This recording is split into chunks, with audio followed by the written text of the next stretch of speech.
Tervist! Soovin jagada ühte olulist mõtet, mis aitab teil piimatootmisel raha säästa. Räägime silokindlustuslisandite erinevusest ühe lihtsal näitel. Selle kuumenemine hoidlas ja söödalaval on selge märk energiakaost.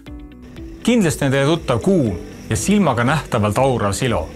See näitab, et seal elavad bakterid tarbivad siloenergiat ja toodavad selleks soojust.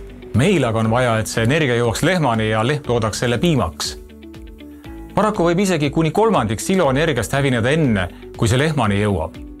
Meie võtsime selle väite kinnituseks ette mõned mõõtmised ja saime ootuspärased tulemused. Erinevate silokindlustuslisanditega tehtud silodel olid erinevad temperatuurid. Ja seda olenemata sellest, kas oli õues 5 kraadi sooja või 18 kraadi külma. Nendes mõõtmistes, mida te videos näete, saime erineva lisanditüüpidega silodel temperatuuride erinevuseks lausa 14 kraadi. Lihtne arvutus näitab, mida erinevad temperatuurid veel suletud silohoidlates ja juba hapnikule avatud silodes praktikas piimatootmisel tähendavad. 1000 tonnis 30% kuivaine sisaldusega silos on 700 tonni vett. Selle soojendamiseks 1 kraadi võrra kulub energiahulk, mis võrdub 1000 liitri piima tootmisega.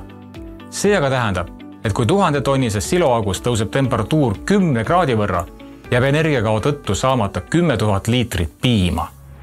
Kõrgem silotemperatuur näitab, et olete kulutanud raha süsinikdioksiidi tootmisele ja vee soojendamisele ning ka seda, et peate oodatud toodangu saamiseks tegema lisakulutusi energia, proteiini ja jõusöötadele. Seega, kui soovid kasumlikult toota, siis vali lisand, mis säästab sinu raha.